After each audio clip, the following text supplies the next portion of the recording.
Everybody, this is XL 10 Minute Leaders Live. My name is Graham Brown. We are broadcasting from Singapore to, I believe, the first time that we have a guest all the way from the beautiful island of Cyprus in the Mediterranean Sea. How about that? That's a first for us. So welcome to the show, Efrosyni Adamides. Great to have you here. Thank you very much for having me, Graham. Yeah, and it's a first representing Cyprus in the house. For those that don't know where your beautiful island is in the world, let's put them in their place. A brief geography lesson. Whereabouts is Cyprus? Of course. So it's about an hour flight from Greece, right underneath Turkey. And in between, you got Greece on one side, Turkey above us, and then you got Syria/Israel on the other side. Very tiny Gotcha. island, very rich in culture. It is. What's the one thing that I know there's many in Cyprus, I've been there twice. What's the one thing about Cyprus that makes it outstanding? I think it's the culture. It's very rich in culture, 10,000 years worth of history. And it's a unique blend of many different cultures together because it's been taken over by many different civilizations over the year. So you got a little bit of the Middle Eastern slash European slash Venetian kind of culture intertwined. And that's what makes it unique. Yeah, I love it. And the food as well. That too. Reflects that very much. Yeah, exactly. The lifestyle. All right. So, Efrosyni, we got 10 minutes together. Are you ready? All right, Ready. let's do this then. First question for Efrosyni in Cyprus is, what does it say on your business card? So it says my name. Underneath it says speaker, trainer, mentor. And on the back side, it says a life worth living is a life by design, which is my motto in life. What does that mean? So essentially, my favorite word since I was a little kid has always been freedom. And it's the one thing that I chased for many years. So once I got it, what excites me now is helping others to design their freedom lifestyle. What's the problem with that? Why isn't that natural for most people? I'd say it's probably because of programming. I think that the traditional education system is designed to turn people into employees. And unless you start going down the path of self discovery and you know that there's some type of way that you're exposed to the entrepreneurial lifestyle, a lot of people go down what is considered to be average and normal. So sometimes you got to work with people to change their programming and help them to see whether do they have what it takes to be an entrepreneur, and secondly, are they willing to put the work in to create what is required to be an entrepreneur, and especially if they want freedom, which is it's available to all, but few enjoy it, right? So, before you started helping other people, I imagine that you helped yourself first. What was your superpower? What did you do? How did you build your career before you started helping others do the same? So I worked very much and had the opportunity to work with very good mentors from a relatively young age when I came out of university. So what I started realizing unconsciously is that I was modeling the people that had the quality of life that I wanted. And at first it was unconscious, but then I started getting into personal development and I realized that that is something that if you become deliberate about it, you can really fast track your results.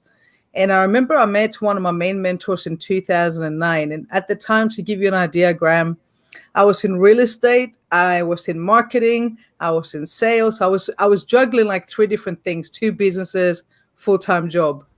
And I wanted freedom, but I got into real estate at completely the wrong time because I overextended myself in 2008. And then 6 months later was the crash, right?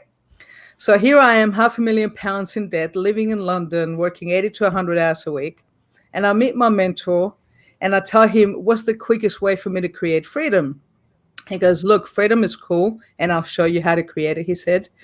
He goes, what's cooler though is when you help others create freedom.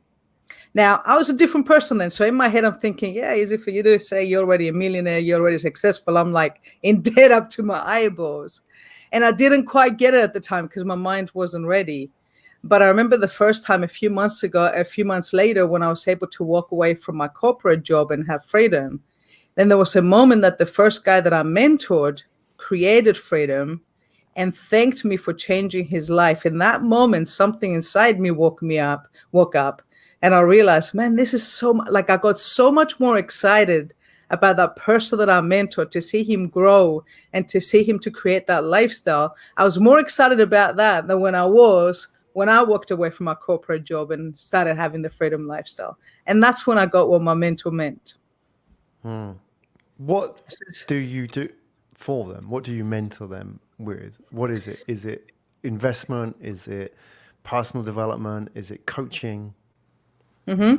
So it's mainly personal development, because I believe that the key is always the mindset. It's always 80% mindset, 20% skills. And when I mentor people, it's two things. One is working on their mindset in order to create that winning mindset, because sometimes we have a self-sabotage belief system, that we don't even realize it. So even if, let's say, for example, you're learning the skills, if you have this belief system that keeps on sabotaging, even if you create a little bit of success, you find a way to mess things up. So you got to work on that. And then at the same time, I do what we call on the job training, which is basically working with them in the field, through training and sales and leadership development, to help them to take this mindset that they're crafting, but put it into practice so they can fast track their results. When people hear your story, I imagine it's a big part of the value that you offer to other people, because you've been through adversity. You said that you're $500,000 in debt and bounced back. What are people surprised to learn about you that isn't obvious at the beginning? Something that isn't obvious. I guess even when I was in £500,000 in debt, Graham, that was a very private battle for me. So that was a story that people didn't realize until several years afterwards.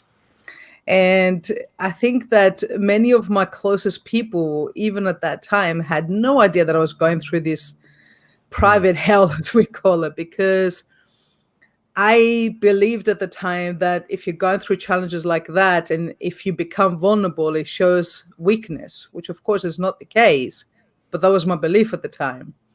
So later on, a lot of the time when I shared some of these challenges, a lot of my peer group had no idea that I was going through that. So that was, again, a big transition for me, because I had to learn that being vulnerable it has its own power.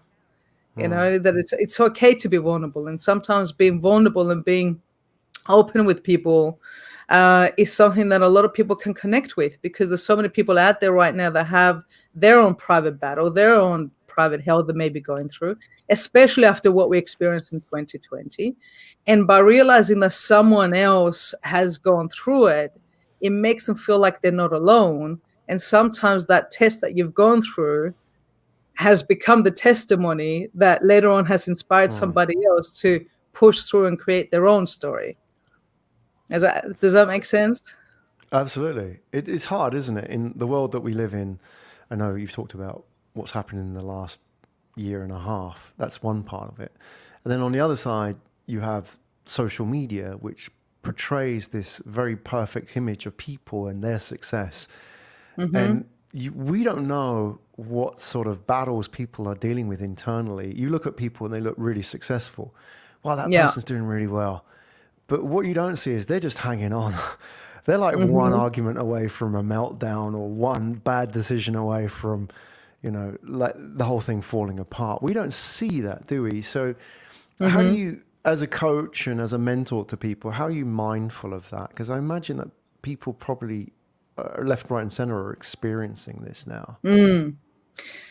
There's one thing that I learned that is called listen to the listening.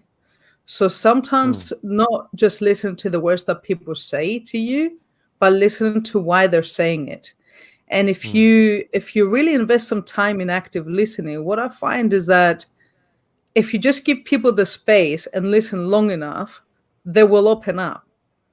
But so many people sometimes spend so much time listening so they can think about what they're going to say next, that they're not really present to what the other person is saying.